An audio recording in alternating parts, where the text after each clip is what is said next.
Mais um clube do Campeonato Brasileiro vai contratar os relatórios da Good Game. O Atlético Mineiro, indignado com a arbitragem da última segunda-feira no confronto contra o Palmeiras, com a expulsão do atacante Hulk, também vai recorrer aos serviços dessa empresa de inteligência artificial. O que eu penso sobre isso? Falarei no vídeo de hoje. Antes eu peço o seu like, peço que você se inscreva, ative o sininho, vem com a gente rumo a 200 mil inscritos por aqui. Olha essas odds supremas hoje diretamente do site do Aposta Ganha. Vitória do Botafogo com o gol do Júnior Santos. Botafogo vai receber o Atlético Paranaense. Cotação 4,6. E olha o trio paulista aí vencendo, ó. São Paulo, Corinthians e Santos vencendo os seus jogos. 11 é a cotação. Vai que, né, galera? Ó, hoje eu tô uniformizado aqui de Aposta Ganha e tô deixando pra você esse QR Code. Você pode conferir as odds supremas, pode aproveitar esse bônus de R$ 5 pra conhecer o site. Pô, nunca entrei, nunca me diverti, nunca joguei, com responsabilidade, tá? Mas pega o bônus que está te esperando lá, QR Code na tela, beleza?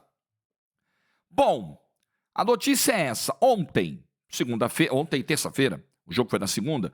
Ontem, o Sérgio Coelho, presidente do Atlético, disse ao GE que o Galo resolveu contratar a mesma empresa de inteligência artificial que hoje presta serviços, fornece dados, relatórios, estatísticas ao Botafogo. É a Good Game, é uma empresa francesa. E a gente aqui começou a ouvir falar muito na Good Game graças ao John Textor, ao dono da SAF do Botafogo. Ele contratou a Good Game para fazer um relatório sobre o Campeonato Brasileiro do ano passado e tal. O Atlético ainda está muito revoltado com a expulsão do Hulk na última segunda-feira. Vocês sabem exatamente o que eu penso sobre os relatórios da Good Game. Eu já fiz vídeos aqui e eu, às vezes, tenho remado contra a maré nesse tema. Existem vídeos aqui que são mais fáceis, porque a minha opinião, ela coincide com o da maioria, do pensamento comum, né? Enfim. E outros vídeos são mais delicados, porque eu adoto um discurso que é minoritário. Hoje, as pessoas têm essa sede de justiçamento, entendem que são sacaneadas o tempo todo, e infelizmente a gente está num país onde essa desconfiança reina, porque os valores aqui são muito distorcidos. E aí as pessoas transferem isso para o futebol e hoje você tem uma dificuldade muito grande de medir. E essa dificuldade eu acho que sempre haverá, né? O que é o erro? O que é a falha humana? O que é a manipulação? E essa é uma palavra que eu acho que deveria ser usada com mais cautela. E lá vem o Jorge, então passar pano. Bom, não é passar pano, é ser responsável, né? A gente sempre vai ao dicionário, é muito importante, para tirar dúvidas, para entender, né, o que quer dizer aquela expressão que foi usada por alguém de relevância, de importância. Então, quando vem um relatório da Good Games, da Good Game, e fala em manipulação de jogos, o que significa manipulação? Falsificação da realidade, que busca induzir alguém a pensar de determinada forma. Falsificação é um ato doloso. Falsificação, manipulação, nesse sentido, né, na estrita definição do dicionário, significa a ação deliberada de alguém para distorcer a realidade, para mudar o curso de alguma coisa. Então, quando o relatório da Good Game, esse é o ponto que pega muito para mim. Quando o relatório da Good Game analisa o desempenho de alguns jogadores do São Paulo naquela goleada para o Palmeiras, e aí, por exemplo, uma não defesa de um pênalti é colocada como uma ação indevida de um goleiro e aquilo entra num bolo de manipulação do resultado.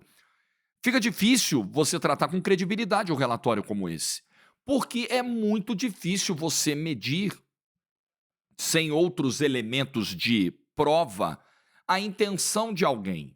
Acredito que a inteligência artificial nos levará a um outro nível de resolução de problemas, de identificação de falhas, né? De aumento de produção. Eu acho que a inteligência artificial, o conceito que eu tenho sobre ela, não é que ela vai tirar os empregos necessariamente, mas ela talvez tire o emprego de quem não a domine, de quem não a conheça. A inteligência artificial, que muitas empresas hoje tem como vilã ou temem, eu acho que a inteligência artificial ela vai aumentar a produção de muitas empresas. Ela vai ser uma grande aliada, uma grande ferramenta para que você identifique ali os gaps, né? Agora, detectar intenção é muito difícil. Detectar um crime, um suborno, porque você imagina, né? Alguém que manipule o resultado, muito provavelmente ele tem uma vantagem financeira para isso. Ele recebeu um pagamento ou uma promessa de pagamento de alguém. Ele talvez tenha feito um investimento em apostas ou participe de algum grupo de apostadores que queiram lesar as casas, obtendo vantagens, manipulando os resultados e investindo num resultado já viciado, mas você só consegue comprovar isso com uma investigação criminal. Você só consegue investigar isso colocando as autoridades. Aí você tem que buscar, por exemplo, o caso Paquetá, que ainda está numa fase de investigação, ele é réu no processo e pode pegar uma pena muito grande. Como é que se chegou ao caso Paquetá, a essa suspeita? Uma investigação que foi cruzando informações, cruzando elementos, chegou à conclusão de que, olha, isso aqui é muito suspeito, né? O Paquetá é de uma região do Rio de Janeiro. Dessa mesma região surgiram 60 novas contas num curto espaço de tempo, todas criadas numa mesma casa de apostas, a mesma casa de apostas que patrocina o clube onde joga o Paquetá. Essas pessoas lucraram mais de 100 mil libras em cartões amarelos recebidos pelo Paquetá. Ou seja, nós temos elementos fortes aí, muito fortes, indícios muito fortes, que independem aí de uma análise da Good Game, se o cartão ele é atípico ou se ele não é, se ele é suspeito ou se ele não é, porque até mesmo a aplicação do cartão, ela é algo subjetivo. O uso da força, por exemplo, para um cartão, às vezes o árbitro entendeu que numa chegada de um volante não houve força necessária para cartão amarelo. Às vezes, no mesmo tipo de lance, um outro árbitro entende e mostra o cartão. Às vezes, o jogador que chegar para o árbitro e falar: por que você me deu amarelo? É interpretado como desrespeito, o cara dá o cartão amarelo. Por outros árbitros, não é. É muito difícil medir isso, mas você soma esse cartão a todos esses outros fatos e aí você conclui: caramba, aqui nós temos algo talvez concreto. E aí você tem pedidos de quebra de sigilo, bancário, né, telefônico, aí entra na mão da justiça, entra na mão das autoridades, tem todo um processo legal, direito amplo de defesa, né, contraditório, julgamento, recurso, julgamento final e acabou. É assim que as coisas funcionam. O meu ponto é que esse relatório, além dele não ter assim um efeito, ele não tem um efeito legal. Esse relatório, se você pegar, por exemplo, as entidades, aí você vai dizer, poxa, mas né, caramba, as entidades têm o desejo, o interesse de provar, de investigar qualquer desvio de conduta que maculem seus campeonatos. Eu acho que tem. Eu acho que deveriam ter. Eu acho péssimo para você vender ao mercado uma competição sobre a qual paira qualquer suspeita. A CBF deveria ser a primeira interessada nesse momento, de falar, caramba, sabe, isso aqui é complicado, isso aqui... Daqui a pouco, como é que eu vou vender publicidade no campeonato? Como é que eu vou vender os direitos de transmissão se ficar difundida a ideia de que esse campeonato é de cartas marcadas? De que os campeonatos não são... os resultados não são definidos em campo, e sim forjados em salas, forjados em conversas de WhatsApp, forjados em grupos, sabe? É muito complicado. A UEFA, por exemplo, ela tem um grupo ela tem um conselho europeu, um grupo que ajuda no combate à manipulação de resultados. Então, eles têm lá como missão, né, cooperar com a UEFA, cooperar com a Conmebol, ter um foco nisso para investigar esse tipo de desvio de conduta. E eles já descartaram os relatórios da Good Game como prova de manipulação. Esses relatórios, eles podem servir... eu acho que é essa a diferença que as pessoas ainda não conseguiram entender e que eu acho que precisa ficar clara. Eles podem servir como uma base para uma análise. Por exemplo, eu pego esse relatório aqui, assim, ele está me mostrando alguns elementos. Aí, dentro do que está sendo mostrado nesse relatório, eu preciso fazer um filtro. Porque não necessariamente aquilo que está sendo apontado no relatório configure uma ação deliberada, sabe? Pode ser uma jornada ruim de um jogador. Todo jogador que erra um passe, que faz um gol contra, que manda um cruzamento na outra lateral do campo, significa que esse cara fez sempre de propósito? Ou ele pode ter uma deficiência técnica, ou ele pode estar numa jornada ruim? Esse é o ponto mais sensível aqui. E aí as pessoas, quando a gente aborda isso e tenta levar esse tema com equilíbrio, com sensatez, algumas pessoas apontam: ah, é passação de pano. Ah, é a inocência, é a pureza de achar que não existe sacanagem no futebol. Não, eu não acho isso. Eu não tenho esse grau de inocência de achar que não existe manipulação. Nós tivemos um escândalo neste século no futebol brasileiro. O campeonato teve que mudar, jogos tiveram que ser remarcados, porque tinha gente manipulando o resultado dentro da arbitragem. Então eu acho que isso nunca mais vai acontecer? Não, não acho. Acho possível que exista manipulação atualmente nos resultados do futebol brasileiro? Acho. Só que os elementos que a Good Game traz, esse tipo de relatório, ele não me satisfaz como prova. Talvez para você que esteja nessa ânsia, porque o seu time está sendo prejudicado, porque as arbitragens elas são sistematicamente ruins, talvez você enxergue esse relatório, você está se pegando nele como uma tábua de salvação, assim, ufa, tá vendo? Aqui é a prova que eu queria. Para mim, isso ainda não é consistente como prova. Isso pode gerar um debate, isso pode gerar mídia. Eu acho que tem um efeito positivo da gente olhar para esse problema e falar, poxa, nós precisamos ser mais duros ainda na análise do que os árbitros fazem. A gente precisa ter mecanismos de controle fortíssimos para evitar a manipulação. As casas de aposta têm ferramentas que identificam movimentos atípicos. Quando surgiram lá as 60 contas apostando nos cartões do Paquetá, disparou o alarme na casa que patrocina o West Ham lá. Ela falou, opa, isso aqui não está normal. Pô, tudo vindo da mesma região, tudo apostando em cartão pro Paquetá, tudo tá esquisito.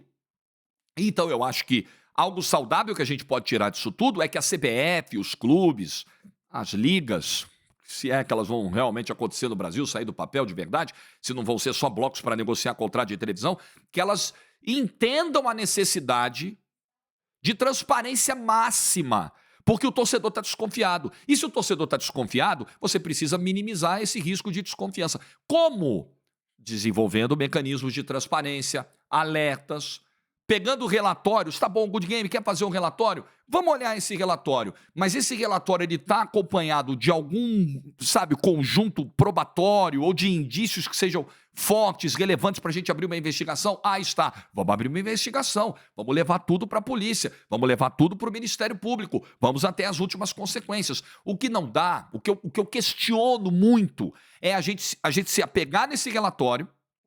Aí você faz um puta barulho com esse relatório, você usa expressões que são muito graves e que não são necessariamente o que o relatório está te mostrando. Você faz uma conclusão muito elástica do relatório, o relatório pode estar mostrando apenas um erro. E você já trata aquilo como prova de materialidade de manipulação. Aí é que está o perigo do negócio. E aí o que vai acontecer? Se isso não chegar acompanhado de uma profunda investigação das autoridades, a gente vai ficar sempre tratando isso aí como espuma, é mídia, é barulho, é pressão em cima dos árbitros e a gente não vai sair do lugar. Então, toda vez que eu faço essa crítica é porque eu não quero que a gente fique rodando, girando, sem sair do lugar. A gente está andando em círculo até agora nessa história. Eu espero de verdade que o John Textor consiga provar o que ele está dizendo, o que ele está insinuando. Eu espero de verdade que as autoridades cheguem a fundo no que tem acontecido com as arbitragens brasileiras, mas eu espero mais. Eu espero que, além de contratar relatórios de inteligência artificial, os nossos clubes sentem numa mesa de discussão, de debate, pressionando a CBF, a comissão de arbitragem, todos os envolvidos nesse negócio, nesse mercado chamado futebol, e parem para discutir. Nós precisamos resolver nós temos um problema com a arbitragem. E esse problema, aí é que está também outra chave importante nessa discussão. Nós temos um problema que não é só de suspeita de falta de lisura. Esse é um dos problemas. Nós temos um problema de falta de preparação dos árbitros de uma maneira geral. de falta de critério, de padrão, de equilíbrio emocional dos nossos árbitros. Temos um problema de falta de profissionalização. Você acha o quê? Hoje é quarta-feira. O árbitro do jogo de hoje do Brasileirão, pega qualquer jogo hoje aí da Série A do Brasileirão, ele viajou ontem para fazer o jogo hoje do Campeonato Brasileiro. Só que na segunda-feira ele estava dando expediente no escritório dele. Seja ele dentista, advogado, seja ele policial, médico, estava lá no consultório dando plantão. Enquanto isso, a imprensa inteira estava falando dos erros de arbitragem do fim de semana. Enquanto isso, os jogadores estavam treinando, concentrados, focando só no futebol. E ele, por não ser um árbitro profissional, por receber um cachê por jogo, por isso que a gente chama de bico, e tudo a gente tem que desenhar no Brasil, uma dificuldade muito grande de interpretação das pessoas. Outra vez eu falei que a arbitragem era um bico, aí chegou um cara e falou assim, pô, mas bico ganhando 4 mil, 5 mil por jogo? Sim, irmão, bico no sentido de que não é um trabalho fixo, sabe, assim, ele recebe por jogo. Ele não é a profissão dele, não é daquilo que ele vive exclusivamente, sabe? É isso. Quando não tem jogo, ele não recebe. O Campeonato Brasileiro parou 2 semanas da Série A, porque teve um problema no Rio Grande do Sul. O cara não recebe, então isso é um bico, né? Ele não é um contratado, ele não é um funcionário. Isso é um problema. Não viver necessariamente da arbitragem.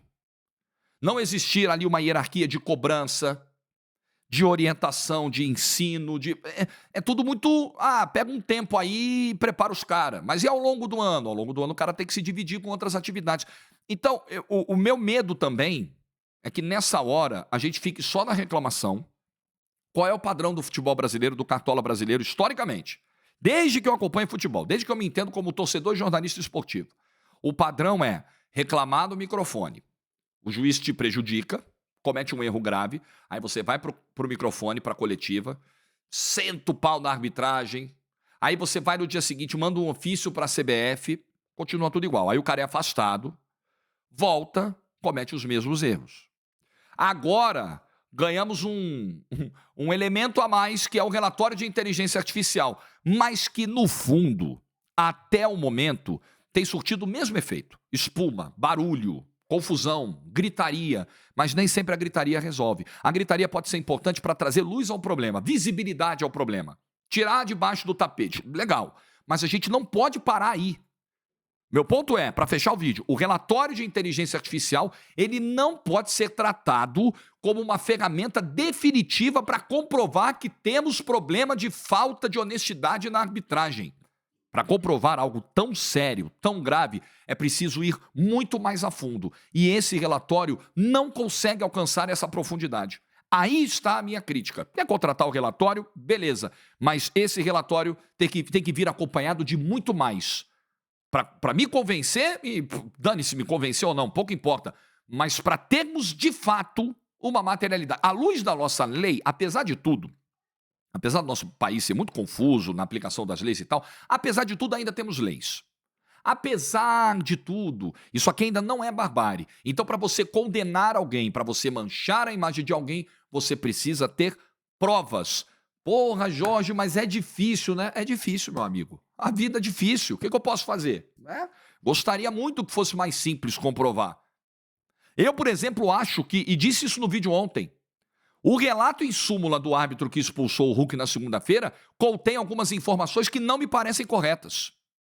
Isso é muito grave, porque a súmula é um documento oficial do árbitro. A súmula é meio que a palavra final do árbitro. Só que ele relata coisas ali que não condizem com a sequência das imagens que eu vi. Isso é gravíssimo. Isso pode ser um monte de coisa. Isso pode ser má vontade com o Hulk. Pode ser um pré-julgamento, pode ser uma rejeição ao Hulk. Isso pode ser roubo, sacanagem. Isso pode ser apenas um erro. Isso pode ser uma falha. Ele pode ter ouvido errado. Pode ser tudo isso. Eu não posso chegar aqui e taxativamente, sem qualquer prova, afirmar que foi uma coisa ou outra. Não posso. Essa é a missão ruim de quem está desse lado. E o dirigente, ele está do mesmo lado. O dirigente, ele também, assim como o jornalista tem que ser responsável, o presidente de clube também tem que ser responsável. É difícil. O momento que a gente atravessa é difícil. Eu compreendo de verdade ainda mais do país em que a gente vive. A gente está com o pé atrás sempre. Parece que sempre tem um malandro, um pilantra, querendo passar a perna. Eu sei, em todos os segmentos, inclusive do futebol. Mas a gente precisa de mais. Os relatórios da Good Game, do jeito que são, eu ainda acho que serão insuficientes para a gente chegar onde se quer chegar, em termos de lisura, correção, né, dentro do futebol. Enfim, tema difícil. Feito o vídeo, uma ótima quarta-feira para todo mundo. Like se você ficou até o final, juízo e tchau.